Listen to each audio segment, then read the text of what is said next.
Bonsoir, bon après-midi, bienvenue sur Regarde Afrique TV. Alors, si vous êtes assis, vous êtes bien à l'émission Afrique au féminin, cette nouvelle Afrique qui valorise la femme, qui valorise notamment toutes ces joies, ces honneurs et puis également, il faut dire, tous ces talents, car on parle aujourd'hui de femmes talentueuses.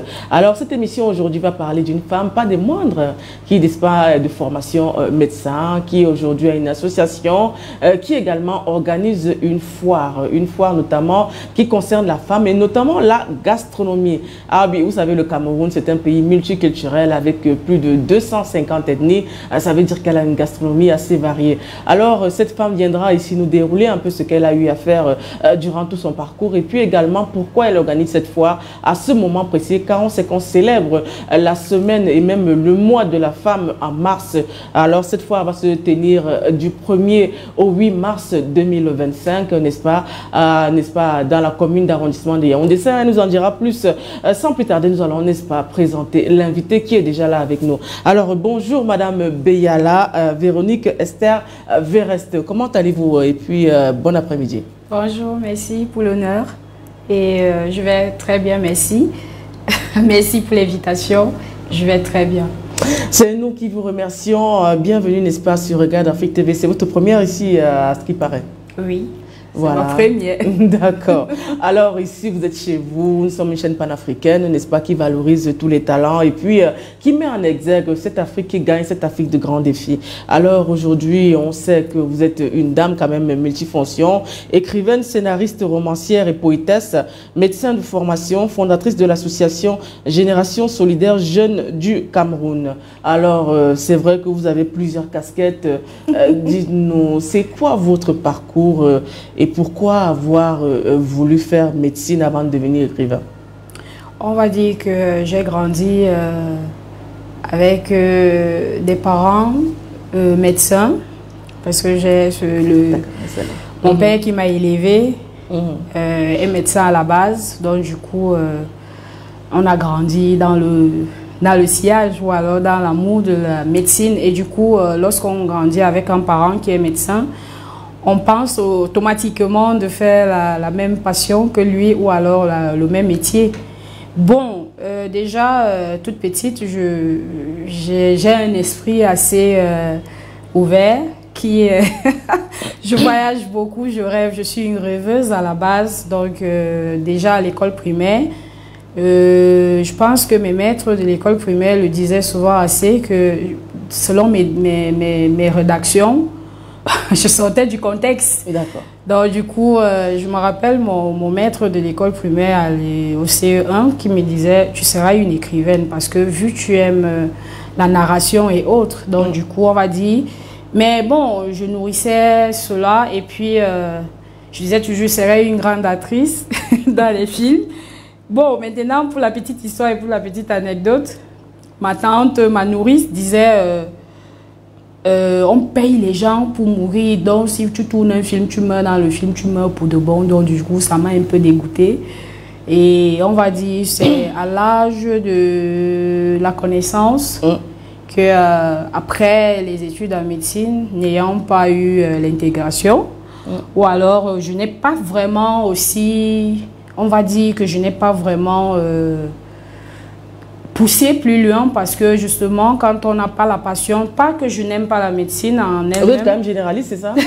Oui, mais c'est pas on a besoin de médecins au Cameroun. Voilà une médecin qui ne veut pas travailler. Le Cameroun est en plein développement là. Nous avons une dame. Je pense que j'ai passé l'âge. Madame Véronique Beyala, il n'y a pas d'âge. Vous pouvez aider toujours. Non, voilà. Du coup, enfin, quand je dis je n'ai plus l'âge de 10 ans, je ne peux plus travailler pour quelqu'un dans un premier temps. Pourquoi? Parce que vu les multiples d'activités que je côtoie ou alors toutes les casquettes que je me suis octroyées ne me permettent plus de respecter les normes en vigueur sur un travail. Parce que, soyons honnêtes, la médecine, ce n'est pas un jeu, ce n'est pas des humains qu'on va traiter.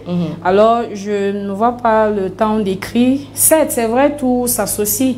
Mais c'est énormément. C'est quand même 7 ans d'études. Hein. Voilà, c'est énormément de travail, justement. C'est pas, je vais pas dire, je suis apolitique, donc du coup, on va pas dire, mais le système n'a pas permis, parce que si le système avait permis, je pense que je serais dans un bureau ou alors on a raté, moi j'ai raté les 25 000. Et après, on est passé à autre chose, hein, parce que avant que je ne me retrouve dans la littérature elle-même, moi, je faisais déjà dans le commerce, hein, je vendais des robes de mariage. Ouais, le plan B, oui, voilà, c'est toujours très important. Donc, c'est un de mes grands frères qui, monsieur Ndene Bienvenu, au Loir, qui est dans le domaine de la documentation, qui connaît ma plume, qui décide de me trouver une maison d'édition pour mon premier livre, qui me dit, comme le Covid a fait que tu rentres au quartier, pourquoi tu laisses tes écrits? Je dis, je vais écrire quand je serai un peu plus vieille. Il me dit, mais... vous écrivez vos mémoires. Il me dit, voilà, il me dit, mais non, je pense que il n'est jamais trop tard et je pense qu'il est temps de le faire parce que ça fait des années, parce que mon premier livre, mon premier recueil de poèmes, je pense que ce sont des écrits du primaire, du secondaire. Ce ne sont pas, je vais dire, les écrits même de l'âge de la sagesse, je ne les ai pas encore publiés. Voilà, vous aurez tout le temps de le faire. C'est déjà ça. Vous avez commencé déjà en tant qu'écrivaine. On vous connaît déjà cette casquette. Alors, vous avez également, n'est-ce pas, une fondation de l'association Génération Solidaire Jeunes du Cameroun. Pourquoi avoir créé, n'est-ce pas, cette association et c'était quoi le but? Déjà, lorsqu'on fréquente, quand on a eu, parce qu'on a toujours, toute chose vient d'une histoire en fait, parce que Génération Solidaire vient du fait, parce que nous luttons déjà contre l'objet de l'association elle-même, est déjà de lutter contre l'analphabétisme au Cameroun. Ah d'accord. Et l'idée propre même de l'analphabétisme, du coup, quand on n'a pas des livres et autres, parce qu'on parle du livre à savoir écrire et lire. D'accord. Et j'aime les anecdotes. Hein. Bien sûr, vous êtes là pour ça. Hein, vous êtes là pour ça. Donc, pour l'anecdote de mon enfance, on n'avait pas assez de livres. C'est-à-dire, c'est presque l'école primaire, on n'avait pas de livres. Il n'y avait pas de bibliothèque. Il n'y a pas de bibliothèque, il n'y a pas de... D'ailleurs, même il n'y en a pas au Cameroun, sauf... Non, il y a des écoles qui ont déjà des bibliothèques, qui se dotent déjà de bibliothèques. Non, je dis la bibliothèque en général dans notre pays. Donc, bon, disons au secondaire, on se contentait d'un livre de mathématiques français et anglais, si on pouvait prendre au poteau, parce que nous qui n'avons pas les moyens d'aller acheter en librairie, c'était au poteau qu'on prenait le livre. Donc du coup, c'est quelque chose qui m'a beaucoup frustrée, parce que, et entre guillemets, la chance aussi que j'ai eue, c'est que j'ai de regretter de mémoire, pardon. Mon grand-père était instituteur. D'accord. Et je vais dire, c'est lui qui m'a donné l'amour du livre. Parce que tout le monde, j'aimais lire les romans, photos et autres. Alors, le gars, il avait déjà vu, entre guillemets, son cobaye. Je vais dire, j'ai passé toute mon enfance, quand je rentrais, j'ai un livre pour toi, il y a quelque chose à lire pour toi. Du coup, et on avait toujours aussi des problèmes parce que parfois j'oubliais un de ses livres quelque part et il n'aimait pas ça. D'accord, oui. D'où est née l'association et pour moi, je pense. Et là aujourd'hui vous avez beaucoup de livres, vous récoltez beaucoup de livres, vous avez des dons, vous travaillez avec qui exactement? Bon, maintenant l'association crée des bibliothèques dans des établissements. Vous avez déjà créé combien? Nous sommes dans nos débuts, d'où on organise des collectes, on propose, on a des donateurs qui se prononcent, qui tardent encore le pas. D'ailleurs, qu'on souhaite qu'ils essayent d'aller un peu plus vite pour qu'on puisse... D'accord, évoluer. Alors, n'est-ce pas, comme le temps nous est imparti, on a commencé l'émission un peu sur le tard. Voilà, nous allons prendre, n'est-ce pas, les vidéos adressées à l'invité. Alors, on va prendre la première vidéo avec le concours de la régie.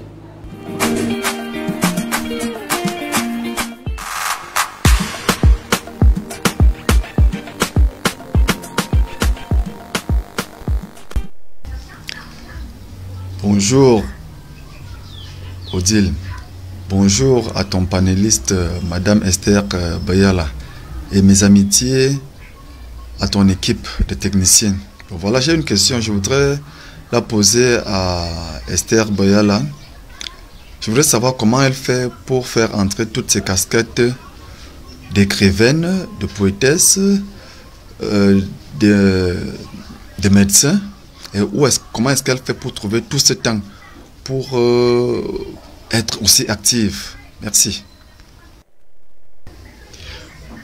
Oui, Odile, je voudrais savoir quel type de roman Esther Bayala a écrit. Parce que vous savez, quand on dit qu'on fait dans le roman, il faut bien qu'elle nous dise quel type de roman. Est-ce des romans d'amour, c'est-à-dire à l'eau de rose? Est-ce des romans policiers? Ou alors qu'elle nous dise exactement ce qu'elle fait comme roman. Et puis son association, je voudrais qu'elle nous en parle un peu plus. Merci.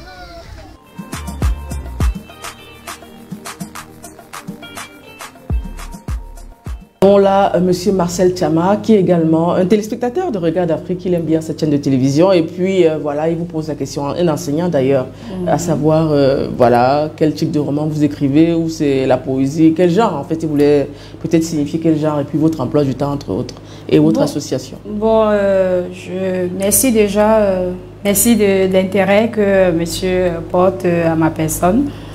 Déjà, les 2 livres déjà publiés sont des recueils de poèmes. Le roman suit son cours. Le prochain roman va voir des jours dans les jours qui suivent. Mon premier roman d'ailleurs. Donc pour le moment, ce sont des recueils de poèmes. Et ces recueils de poèmes sont des recueils de poèmes qui font état de l'être humain dans son ensemble lui-même. Parce qu'on parle de l'être, de l'esprit et de la culture. Parce que je parle de l'homme dans son essence première, de la création. Donc ces poèmes sont en même temps un récit de révolte. Il y a aussi des moments de recueillement.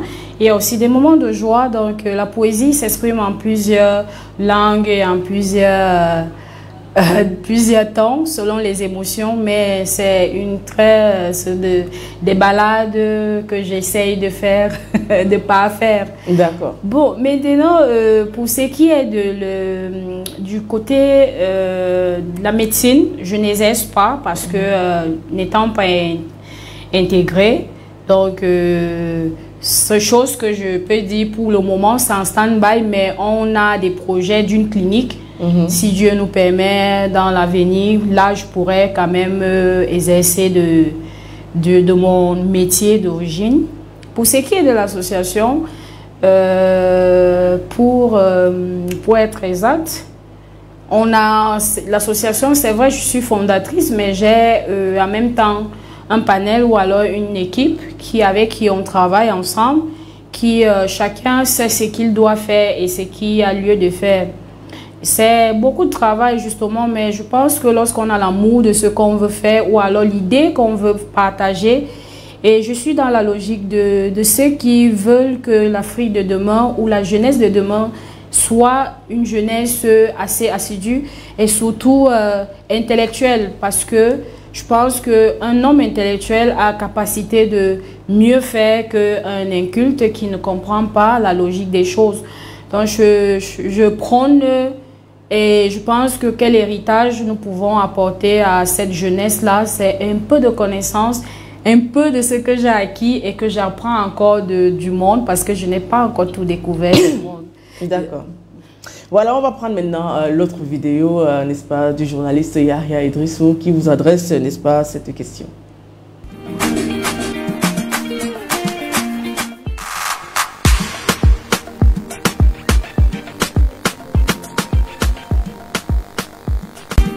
Bon après-midi Odile, bon après-midi à ton invité Bayala Véronique. Alors 2 questions à poser à ton invité.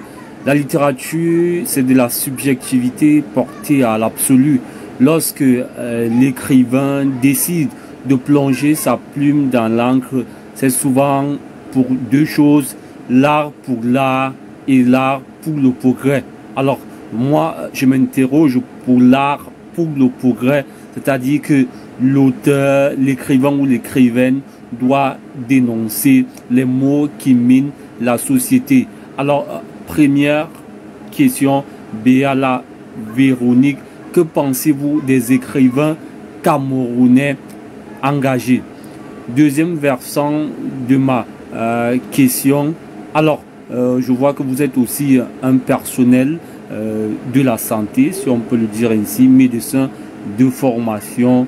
Comment jugez-vous l'état de gestion des médecins au Cameroun par le ministère de la Santé publique?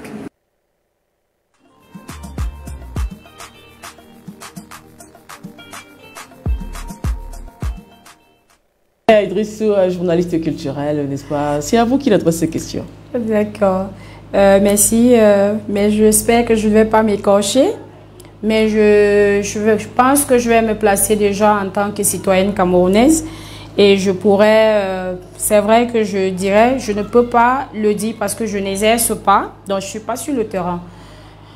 Mais en tant que citoyenne camerounaise, je pense qu'il y a beaucoup à faire dans le domaine médical du Cameroun parce que nous sommes à des milliers d'années derrière, vraiment en termes médicalement parlant, que ce soit de l'accueil, que ce soit du traitement, du personnel, que ce soit même des médecins parce que c'est vrai, on a tendance à tirer sur les médecins qui ne font pas leur travail, mais je me dis aussi, à un moment donné, on ne tient pas compte des efforts que ces médecins font, n'ayant pas le matériel adéquat qui les permet d'exercer ou alors amener à bien leur mission en tant que médecin. Donc, je dirais qu'il y a beaucoup à faire et que ensemble, essayons juste de mettre notre médecine ou alors notre métier en valeur et que j'espère que mon message va arriver à nos dirigeants qui pourront tenir compte de ça. Et ma préoccupation n'est pas, ou alors mon message n'est pas d'accuser qui que ce soit. Je dis juste qu'on peut mieux faire. Et que pour un Cameroun... Donc, vous avez vu le dernier message du chef de l'État qui a adressé aux services sanitaires, voilà, il y aura de nouveaux emplois qui vont être créés. Justement, et je pense aussi que l'aspect salarial est important parce que les gens ont des difficultés à certains niveaux. Il est difficile, c'est vraiment très difficile. Sur l'aspect, j'espère que j'ai répondu sur l'aspect de la médecine. Et bon, pour ce qui est de la littérature, je pense que justement, tout dépend du lectorat et de la vision des choses. Parce que ce soit dans un roman, que ce soit dans de la poésie, il y a tout, il y a des faits sociétals. Parce que lorsqu'on parle de l'homme, on parle de la création et des émotions qui englobe la personne que nous sommes personnifiés, qui définit le monde en lui-même. Parce qu'on ne peut pas définir le monde si on ne parle pas de l'être humain. C'est-à-dire, quand je parle de révolte, quand je parle de joie, les révoltes sont des faits sociétals que nous n'acceptons pas ou alors que nous ne sommes pas d'accord avec. Et comme ma plume étant polyvalente, et généralement en tant qu'auteur, généralement on écrit en fonction de l'inspiration d'un et selon comment notre esprit se balade. Et bon, maintenant, je pense que je vais finir. Hein. Donc, pour finir à la dernière question, je pense qu'il disait pour les auteurs camerounais et autres. Bon, je disais que pour le moment, je ne pourrais pas définir et je n'ai pas encore la capacité. Certes, je sais pas, j'ai le droit de donner mon avis, mais cependant, je pense que les auteurs camerounais travaillent assez bien jusqu'ici, mais on a un réel problème en termes culturels. Déjà, le Cameroun ne dispose pas déjà, parce que quand on parle de littérature, il faut déjà que le Cameroun dispose d'une bibliothèque. Parce que quand on voit ce qui se passe ailleurs, un auteur ne peut pas se faire connaître s'il n'y a pas de bibliothèque. Si on dit les gens ne lisent pas. Mais où est-ce que les gens iront trouver des livres? Ça, c'est déjà un problème parce que un pays comme le nôtre, on ne dispose pas d'une bibliothèque. Parce que quand je parle de bibliothèque, je ne parle pas de papeterie ou alors où on dispose quelques manuels. Je parle du sens propre littéral d'avoir une bibliothèque. Et c'est ça qui valorise ces auteurs-là, parce qu'il y a des multitudes d'auteurs. Mais aujourd'hui, excusez-moi, on trouve des centres culturels quand même, centre culturel français, l'Institut français, nous trouvons l'Institut Goethe également. Voilà, nous avons beaucoup d'instituts aujourd'hui qui se démarquent un peu aussi, où on retrouve des livres. Nous avons des bibliothèques même dans des établissements. Le lycée Nicolet, sans plus le citer, a une très grande bibliothèque. Et puis aujourd'hui, ça commence un peu à évoluer. Nous avons l'Association nationale des poètes et écrivains du Cameroun, qui aujourd'hui, n'est-ce pas, se bat pour qu'il y ait des bibliothèques un peu partout dans les établissements, notamment dans les grandes villes comme Yaoundé, Douala. Mais on se rend compte que dans les zones un peu éloignées, il n'y a pas de bibliothèque et puis les gens ne s'intéressent pas réellement à la littérature. Selon vous, qu'est-ce qu'il faudrait faire pour qu'aujourd'hui le Camerounais puisse s'intéresser à la littérature? Justement, c'est pour ça qu'il faudrait qu'on ait accès aux livres. Voilà pourquoi, avoir pensé à cette idée, parce que parfois, quelqu'un te dit, je veux bien lire, mais je n'ai pas les moyens de m'offrir un livre. Et justement, pourquoi moi, je me suis penchée à cette idée de créer des bibliothèques, parce que justement, nous ne limitons pas uniquement dans la ville de Yaoundé, parce que le Cameroun ne se limite pas à Yaoundé ou Douala ou autre. Le Cameroun est tellement étendu.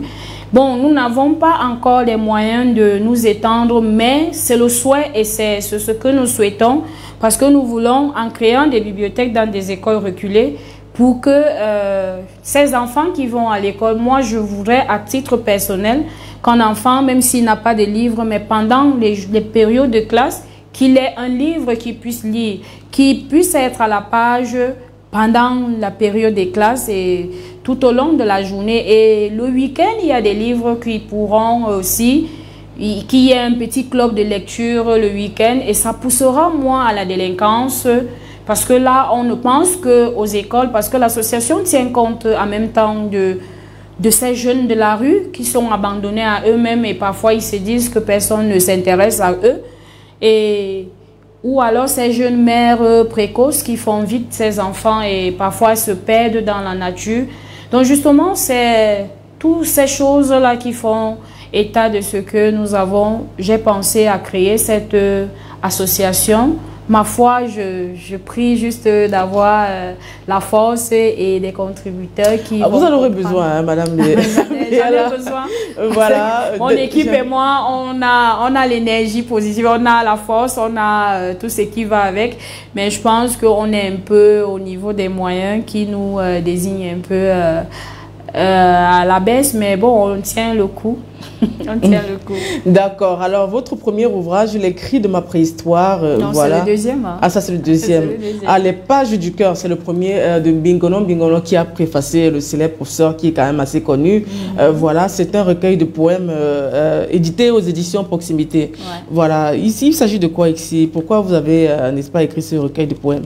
Ça s'adresse à qui exactement? Les pages du cœur, déjà, quand on parle des pages du cœur, généralement, ça s'apparente à ma langue maternelle, parce que c'est-à-dire les paroles du cœur. C'est bon? Oui, les paroles. Ouh là là, ça s'est coupé. Hein.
retour avec notre invitée, Madame Béala Véronique. Tout à l'heure, vous évoquiez, n'est-ce pas, les pages du cœur.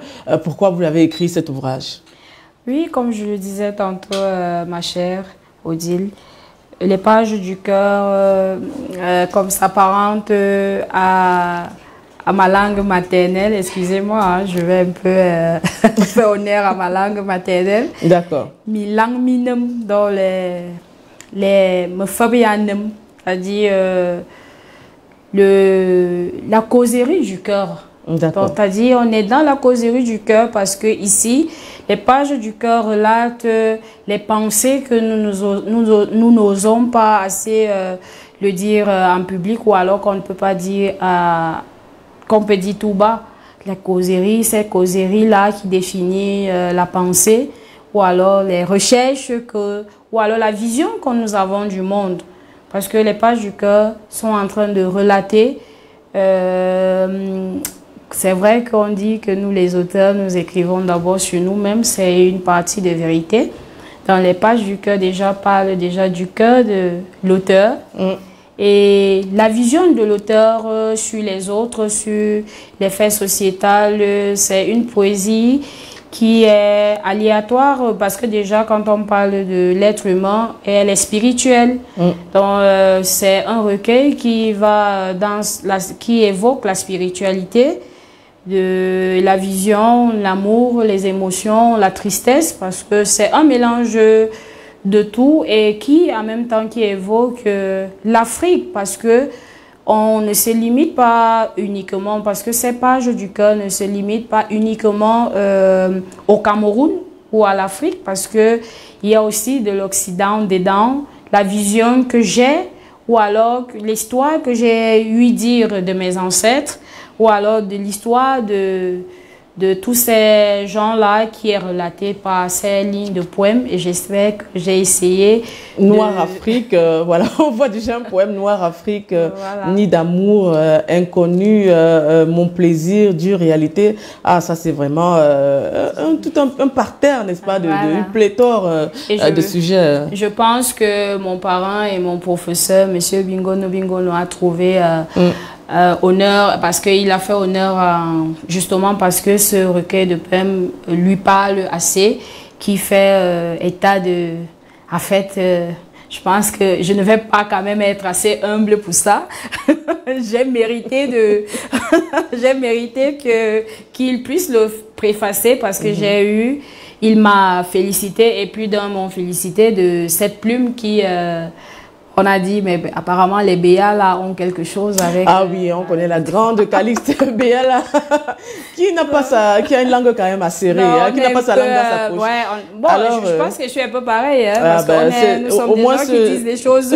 On a en franc parlé, du coup, j'ai pas toujours des amis, parce qu'on dit toujours, je vais être trop direct. Moi, je pas besoin. Les cris de ma préhistoire, voilà, ça c'était un autre ouvrage, le second. Alors, les cris de ma préhistoire, justement, sont des cris parce que du vacillement de l'être humain à la naissance, je pense que qu'est-ce que nous faisons à première, c'est ce qu'on appelle le vacillement, c'est le cri que nous énonçons à notre naissance. Et généralement, l'homme évoque les cris, que ce soit les cris de joie, que ce soit parce que lorsqu'on reçoit une bonne nouvelle, on crie. Lorsqu'on reçoit une mauvaise nouvelle, on crie. Donc, les cris sont un parterre.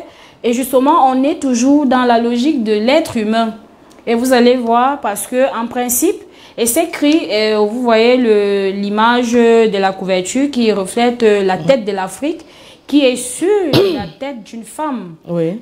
Donc, ça reflète l'image déjà de la femme qui porte le monde, comme on le dit assez souvent. Il y a des masques, et ces masques, justement, sont le reflet des cris que nous énonçons de notre culture, de notre naissance, de notre personnalité, et ou alors de du Cameroun en lui-même. D'accord, nous avons Renaître. C'est vrai que ce titre nous rappelle le livre de Nathalie Koua, Renaître. Ah non, je pense... Bon, c'est vrai que je un très bon pas livre. lu. Moi, je l'ai lu. Elle me l'a d'ailleurs dédicacé. C'est un très bon livre. Voilà. Stupéfaite, Cameroun, ma nation.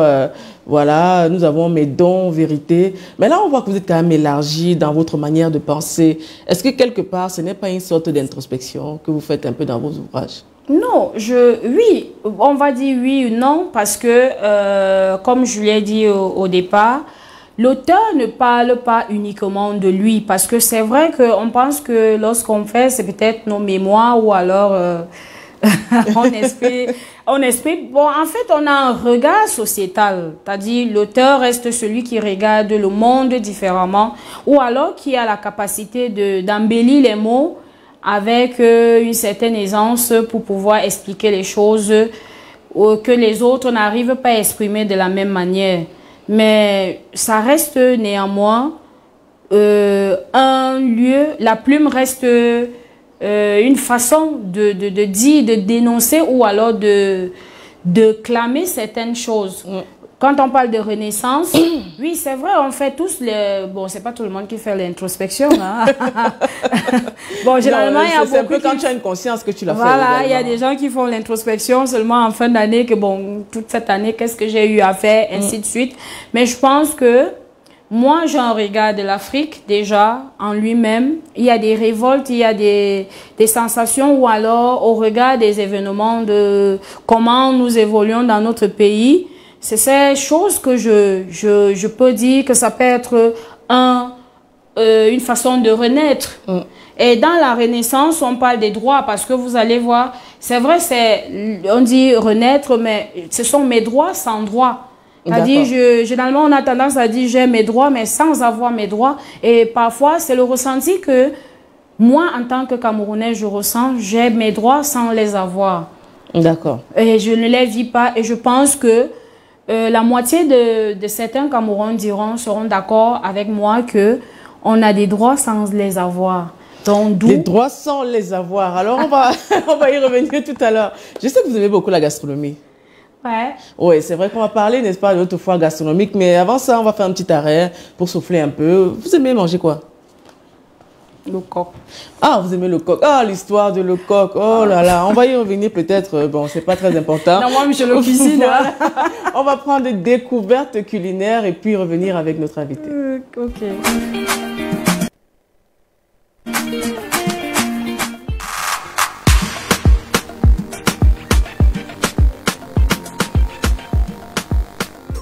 Voyage culinaire, on va encore chez les Banais. Un repas qu'on peut faire sans viande, sans poisson, sans poulet. Et c'est tellement bon.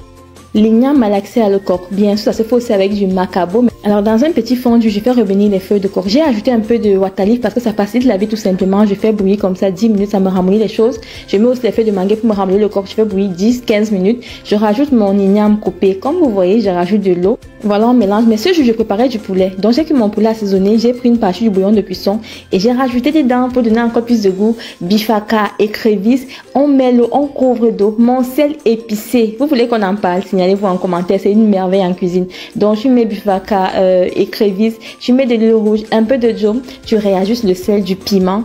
Et puis, tu laisses la magie opérer. Les têtes de Munganda vont manquer à la paix. J'adore trop le goût. À la fin, j'ai encore ajouté des écrevisses. Et voilà ce qu'on obtient. Notre ragoût est magnifique. Tellement bon. Pas besoin de viande. Tu as aimé? Like, partage, abonne-toi. Tchou!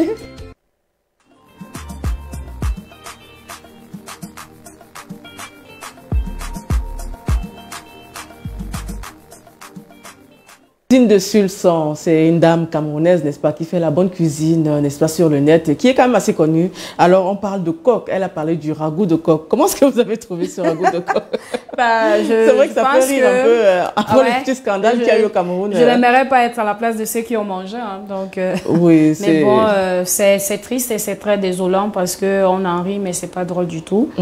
Parce que ça va de la santé des autres, des individus et de l'hygiène en même temps. Donc, je ne sais pas quelles sont les raisons, mais je pense que le Cameroun devrait vraiment, parce que quand on va aller sur le plan santé, on devrait avoir des psychologues en place parce que je pense qu'il y a des malades qui se promènent sans vraiment qu'on s'en rende compte, parce que peut-être elle ne pas avoir un problème psychologique, ou alors parce que c'est vrai qu'on est un peu des aliénés de la superstition, mais je pense que parfois il y a des gens qui sont dérangés psychologiquement. Effectivement. Et qui, au Cameroun, on se dit, c'est chez les Blancs qu'on a besoin de voir un psychologue, mais je pense que c'est très sérieux et il faudrait vraiment en tenir compte.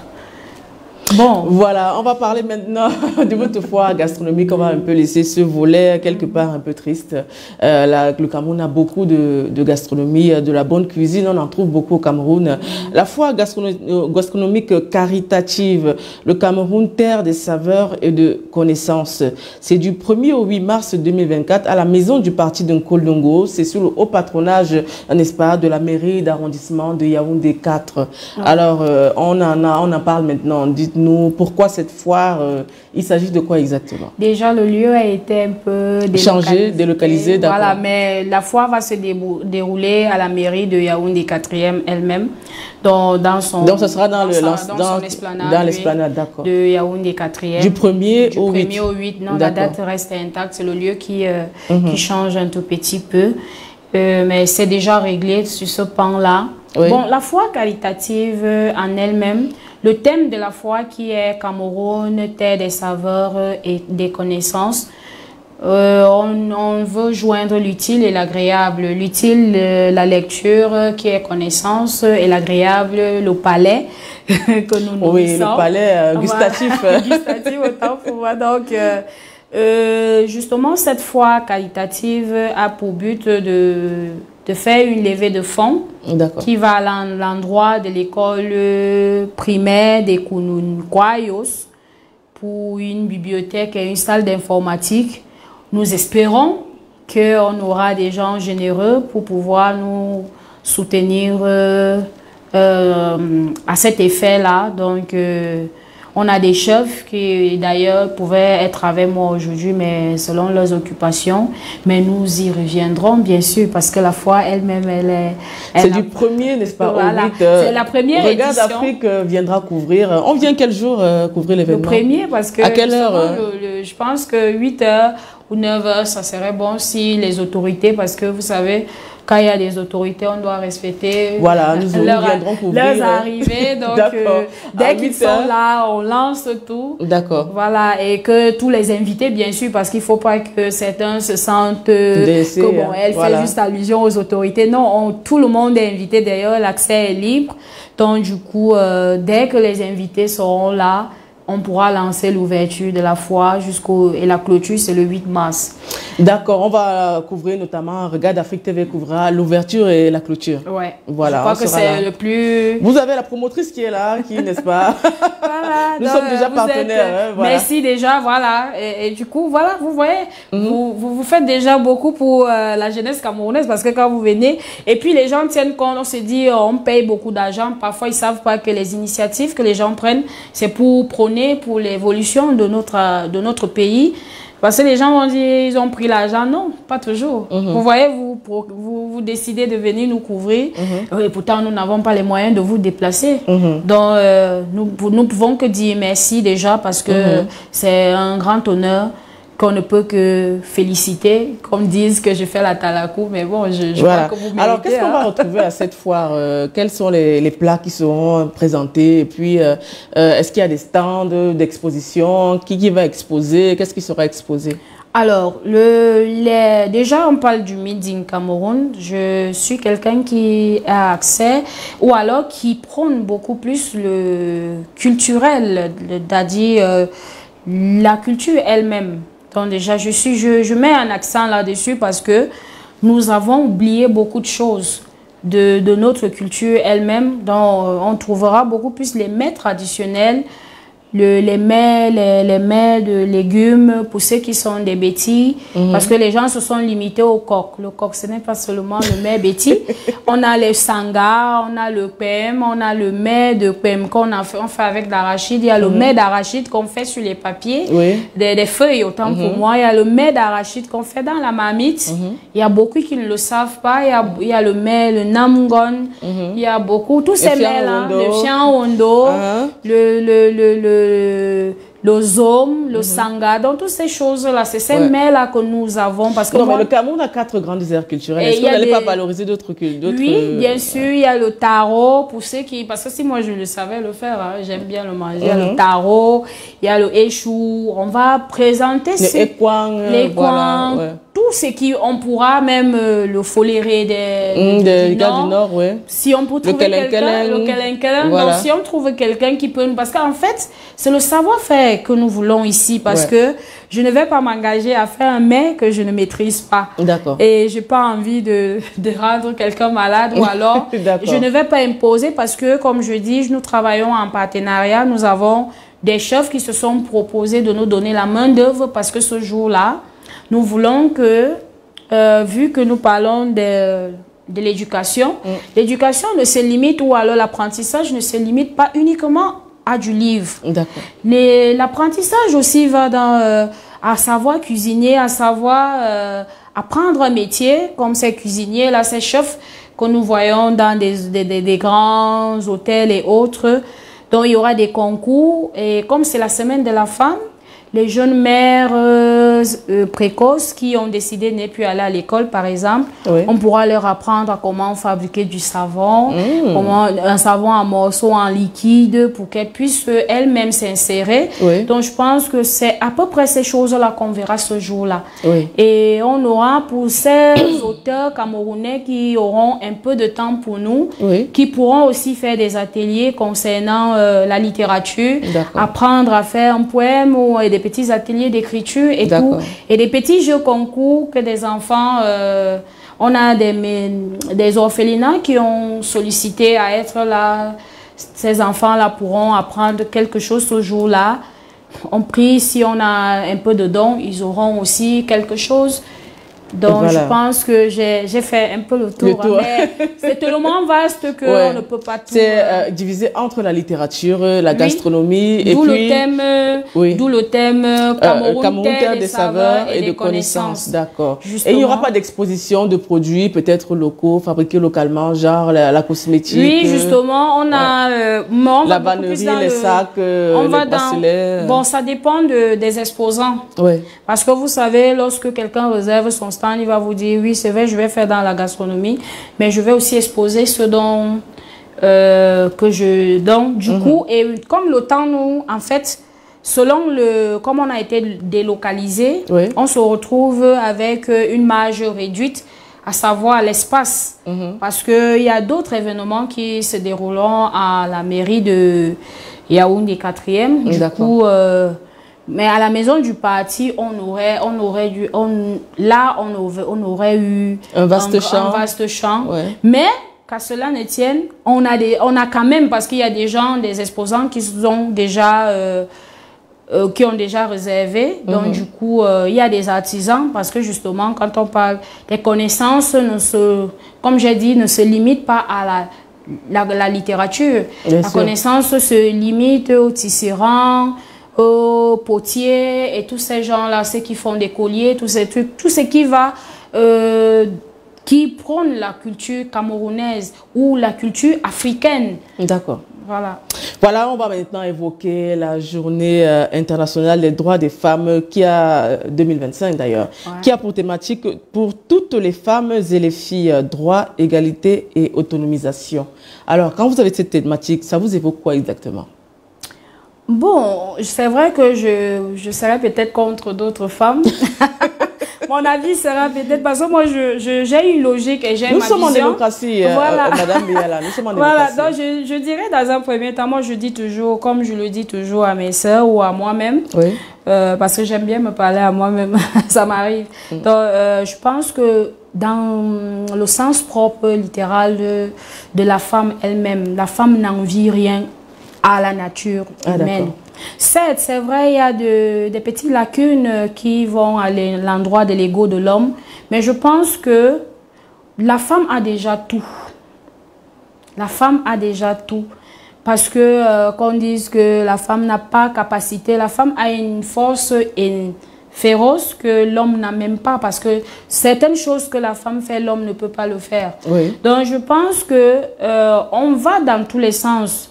Oui, la femme, nous devons juste nous limiter à demander qu'on nous traite de manière raisonnable. Bon, parce que c'est... Donc le 50-50, vous n'êtes pas d'accord? C'est un peu tiré dans les cheveux de dire 50-50 parce que déjà la femme fait plus de 50. Oui. C'est parce que c'est pour ça que je dis, parfois on défend des choses que nous-mêmes nous tenons pas compte. Parce que le 50-50, moi je pense que la femme fait plus que 50-50. Oui. Un homme, c'est vrai, on me dira que l'homme, on ne pourra pas avoir l'enfant seul, mais porter un être humain pendant 9 mois, c'est terrible. Vous êtes capable d'en mourir même. Oui, effectivement. Donc, il y a des choses, vous allez voir, par exemple, je prends un petit exemple banal. Vous voyagez avec votre homme, vous avez eu une même journée merdique. Peut-être que vous avez eu un voyage très compliqué. Oui. Mais lorsque vous arrivez à la maison, il s'assoit, il vous demande, donne-moi un peu l'eau là.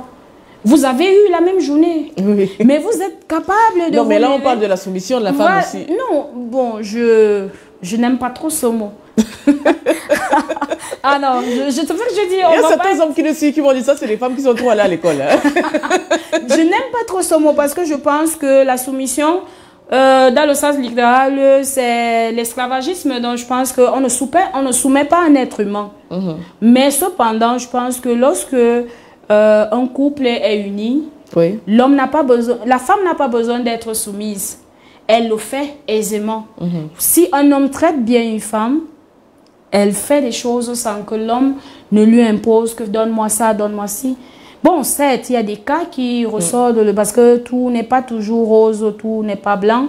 Il y a des cas exceptionnels. Ou alors il y a aussi des femmes qui sont aussi insupportables. Il faut se rappeler, parce que, oui, justement, parce qu'au jour d'aujourd'hui, moi, je pense que ce que nous devons prôner en tant que femmes aussi, que de dire égalité aux hommes, parce que je pense que quelque part, les hommes se sentent frustrés, offusqués, parce qu'à un moment donné, il n'y a que pour la femme. Et l'homme se sent un peu rejeté, moi, je pense aussi, parce qu'il y a des violences faites aux hommes. Il faudrait que, en revendiquant au jour d'aujourd'hui, parce qu'on se heurte plus quand une femme est battue, je suis contre toute forme de violence. Oui. Mais cependant, parfois, on se dit, quand on dit qu'un homme est battu, ça fait rire. Mais c'est pas drôle du tout. Il y a des hommes qui se font battre et c'est pas bon. Mais quand une femme se fait battre, on trouve ça dramatique. Je dis pas que ça doit pas être dramatique. Je pense que ça doit être, si on est dans le 50-50, il faudrait que ça soit le 50-50. Si un homme est battu, on ne doit pas en rire. On ne doit pas dire, mais c'est un homme. Non, mais il y a des femmes qui ont la force herculienne. Donc...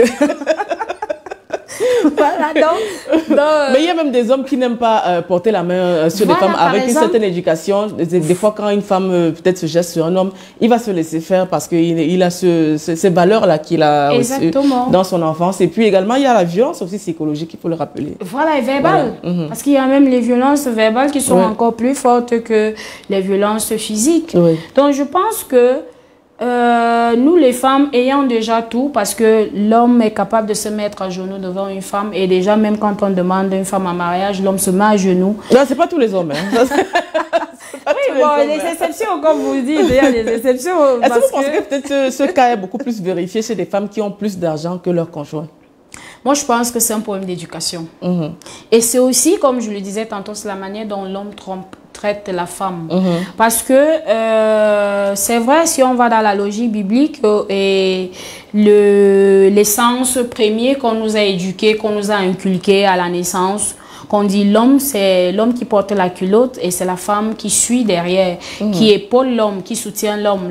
La femme est le soutien de l'homme et c'est l'homme qui est le pilier de la maison. Mais je pense que parfois, quand l'homme quitte le rôle de ce pilier-là, le mépris s'installe. D'accord. Le mépris s'installe et je pense qu'en même temps, lorsque tout est équilibré, c'est-à-dire la femme devrait, parce qu'en principe, même quand on veut gronder son mari, moi je pense que c'est le seul problème, les hommes seront d'accord avec moi que même si tu le vilipendes quand vous êtes à deux, il s'en fout.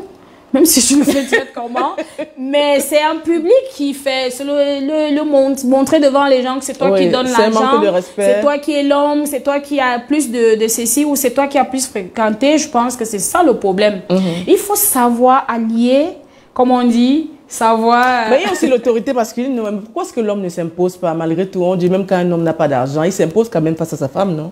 Bon, je suis d'accord. Cependant, il y a imposer et imposition. Parce que il y a des manières où les gens s'imposent. Parce que tu vas pas dire, par exemple, tu ne trouves pas des solutions. Oui. Au lieu d'être trouver des solutions aussi calmes. Tu dis, bah, parce que je suis un homme, je vais dominer, je m'en fous. Non, ça va pas donner. Parce que ce soit la femme, quand on dit, même quand la femme domine un homme, elle ne le domine pas ouvertement, sauf des cas rares. Parce que vous voyez, nous les femmes, nous on n'a pas de complexe. Parce que je veux vous prendre quelques exemples. Nous les femmes, par exemple, comme nous sommes un peu plus âgés, quand nous sortons avec... Nous, on n'a pas de problème si on sort avec un monsieur plus âgé, on ne va pas lui rappeler notre âge. Voilà, tout à fait. Vous voyez, par exemple, une femme ne fera jamais ça. Par contre, quand un homme sort avec une femme un peu plus âgée, il faut qu'il te rappelle chaque jour que c'est comme s'il te faisait une faveur. Hein. C'est une expérience vécue. Hein? Non, c'est ma vision. Hein. Je vis autour des gens. Oui, effectivement. Et je vous assure que moi, il m'arrive... C'est même fréquent. Hein, c'est fréquent ces derniers temps. Oui. En tant qu'auteur, moi, je m'assois parfois pour observer la nature. Donc, mais c'est ça le rôle de l'auteur. Voilà, moi, j'observe beaucoup et je note beaucoup. Même quand je rentre dans un taxi, je suis les commentaires, je regarde des vidéos. Moi, je regarde l'accent et parfois, on se dit que je raconte mon histoire, mais c'est des choses qui se passent. D'accord. Donc, il y a des choses, il faudrait que, moi, je dis, comme on dit, le 50-50, le 50-50 devrait être au niveau de la réflexion et de la part des choses, savoir mettre son vin dans mettre un peu d'eau dans son vin. D'accord. À chaque étape, que ce soit pour la femme et que la femme sache qu'elle soit présidente de la République, l'homme reste l'homme. Mais cependant, l'homme aussi ne devrait pas être complexé. Parce que moi, par exemple, moi j'ai des hommes parfois qui sont complexés, qui disent que quand tu as trop fréquenté ou alors quand tu as une certaine ouverture d'esprit, tu es différent, tu ne peux pas aller. Non, mais c'est pas la même chose. Lorsque je suis une femme, c'est-à-dire, je dépose mon crayon ou je dépose l'aspect, mais je joue avec mon fils, par exemple. Je cours avec lui parce que je prends la casquette de maman. D'accord. À ce moment-là, il n'y a plus que écrivaine, il n'y a plus ceci. Quand il faut jouer, ou alors il faut jouer le rôle de la maman. Donc, je pense qu'il faudrait que les hommes ne disent pas parce que peut-être un homme t'a enlevé dans une vie précaire, qu'il a essayé de te mettre un peu à l'avant, il faudrait qu'il domine sur toi, qu'il exige que tu ne peux pas faire un travail parce que tu es sa femme, ainsi de suite, tous ces trucs. Ou alors parce qu'une femme, elle est mieux assise financièrement, qu'elle va mépriser son homme parce que... Et je pense que toutes ces choses aussi, en dehors du 50-50, le 50-50 doit être beaucoup plus sentimental parce qu'au jour d'aujourd'hui, les gens n'aiment plus. Les gens n'aiment plus parce que Madame Béa, il y a des cas de désamour peut-être, mais l'amour y est quand même. C'est pour ça que nous vivons quand même en société, vous voyez. L'amour, mais au jour d'aujourd'hui, les gens, soit je me marie avec une femme qui a trop fréquenté parce que j'ai les avantages. Oui, c'est un peu la pauvreté mentale. C'est peut-être la pauvreté mentale. Je me marie avec un homme qui est plus riche parce que je dois avoir une la sécurité, pour avoir un peu de sécurité. Donc, alors, on va un peu s'arrêter avec, n'est-ce pas, cet instant humour et puis revenir avant de clôturer. Alors, on va prendre Moussik le charismatique avec son équipe.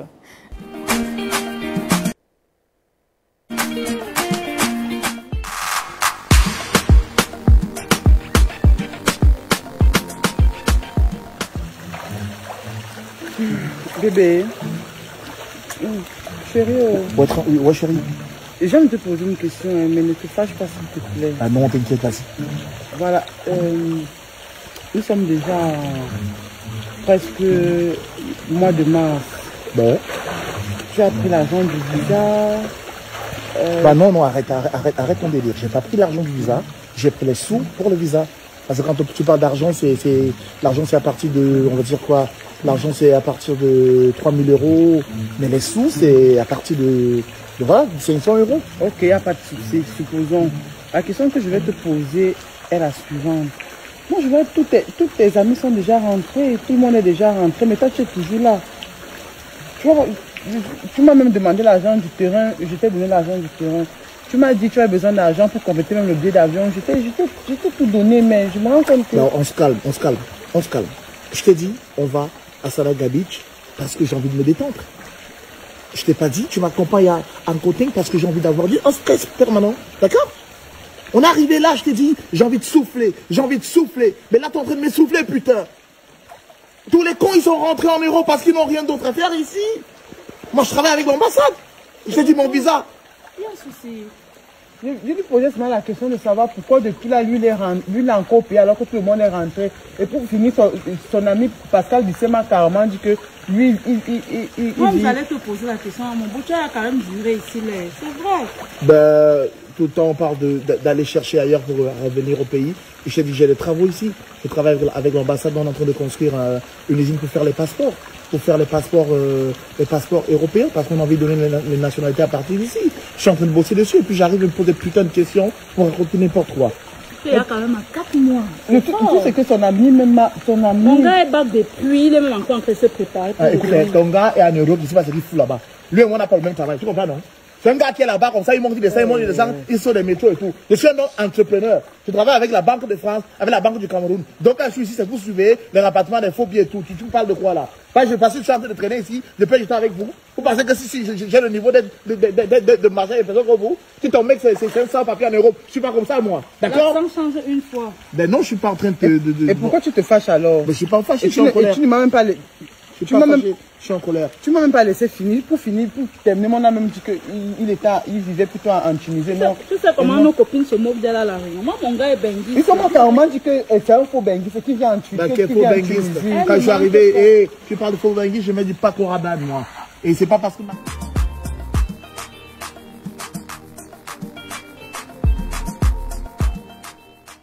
Moustique avec son équipe, Lopez Marilyn et puis voilà son autre collaboratrice. Nous allons continuer avec vous, avec, n'est-ce pas, nous sommes dans bientôt le mois de la femme, concernant les violences basées sur le genre, notamment les féminicides. Alors aujourd'hui, qu'est-ce que vous en pensez? Comme je l'ai dit tout à l'heure, je suis contre toute forme de violence ou alors de stigmatisation parce que tout être humain a besoin d'avoir... Tout être humain a besoin d'avoir une stabilité morale et physique. Parce que ce soit les violences verbales, que ce soit les violences que nous rencontrons dans les lieux de travail, dans nos lieux de service, parce qu'il y a trop de stigmates, parce qu'en tant qu'auteur, parfois il y a des propositions indécentes, il y a des attouchements, il y a des gestes qui sont parfois assez déplacés. Je pense que ça devrait prendre fin, que ce soit des hommes, que ce soit des femmes, parce que ici, je pense que nous les femmes, en cette année, à cette édition de la femme, nous devrons prôner la non-violence du genre, effectivement. que ce soit l'homme. Voilà, nous y reviendrons peut-être dans les prochaines éditions. Merci de nous avoir suivis, n'est-ce pas? Il y a la foire gastronomique caritative qui va se dérouler du 1er au 8 mars 2024, n'est-ce pas, à l'esplanade de la commune d'arrondissement de Yaoundé 4, avec pour thème le Cameroun, terre des saveurs et de connaissances. Alors nous avons donc reçu Madame Béala Véronique, qui est la promotrice, et dont nous allons même peut-être couvrir l'événement. Alors, passez un bon samedi. On arrive au terme de cette émission. Mais surtout, ne partez pas. Nous avons Confidence de femmes, n'est-ce pas, à 16h, avec, n'est-ce pas, Léa Grace Nyondona et ses invités. On se dit à samedi prochain. On dit merci à toute l'équipe technique. On dit merci également à Igor Biolé, à son épouse Catherine Biolé. On se dit à samedi prochain pour une nouvelle émission, une nouvelle édition avec une nouvelle femme, une nouvelle lumière. Surtout, portez-vous bien et à plus tard.